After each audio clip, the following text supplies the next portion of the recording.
Thank you so much.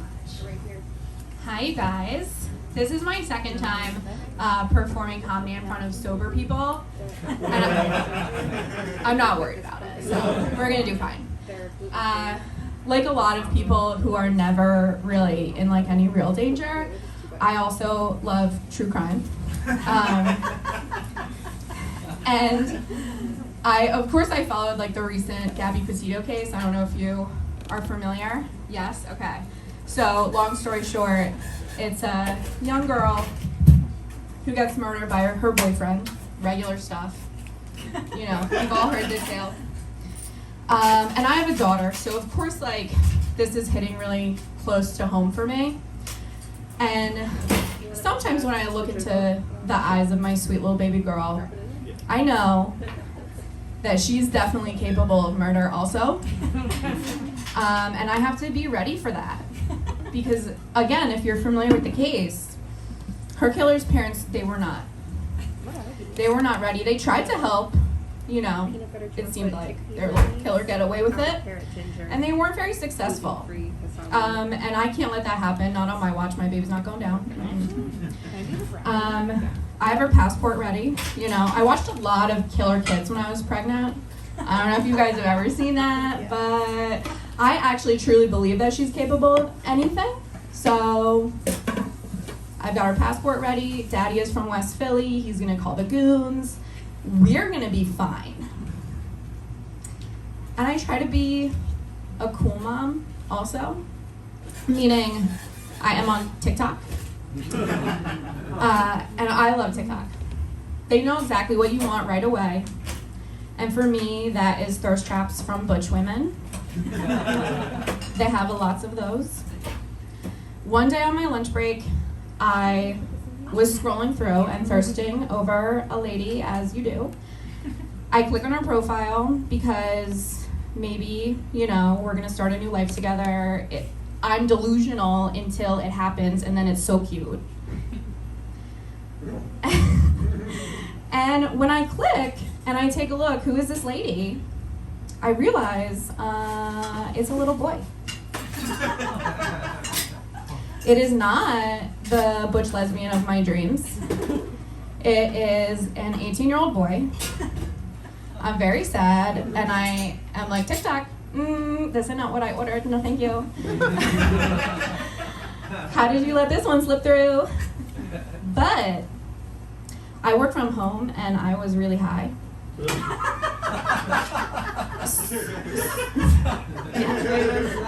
Yeah, so also, I really needed to consider, like, what if I'm the problem? Like, what if the flaw isn't in the algorithm? What if the flaw is in me?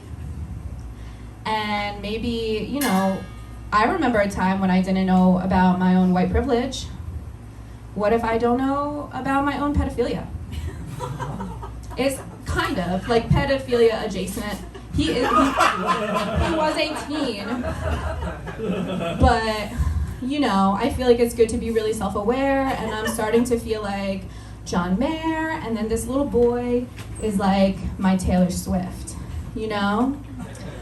And it's not like Epstein or anything, but it's not like who I want to be. And that's scary. But you know, do you guys share your deepest sexual fantasies with your partners? Stuff like that? Because I feel like I have to know. When I met my daughter's father, right away, I was like, what's the weirdest porn you've ever watched to completion? And like yours, and not the porns, of course. And I thought that was normal. I don't know, I'm an oversharer, so it felt natural to me. John Wayne Gacy's wife never asked these questions. And look at that bitch, you know what I mean? She was like, I don't think he does that, you know?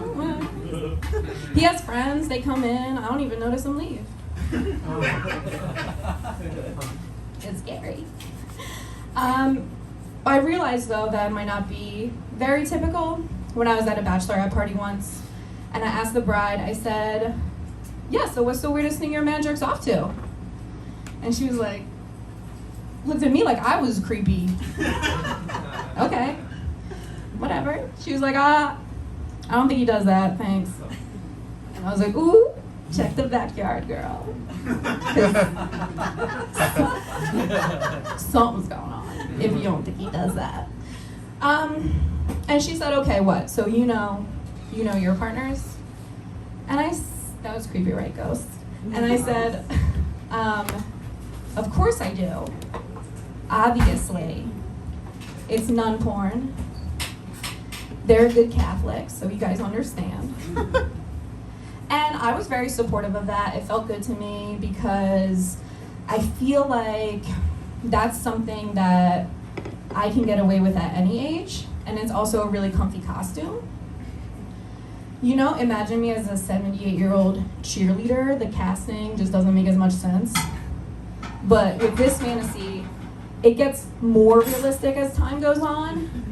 So I feel like it's a nice thing for us to look forward to as a couple together. You know what I mean? Growing old, doing role plays and stuff. And then one day, I was scrolling through TikTok because I'm cool.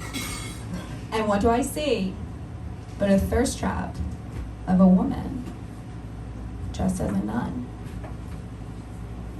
She can't believe it. I couldn't either. I couldn't either. I sent it right over to him. I was like, oh my gosh,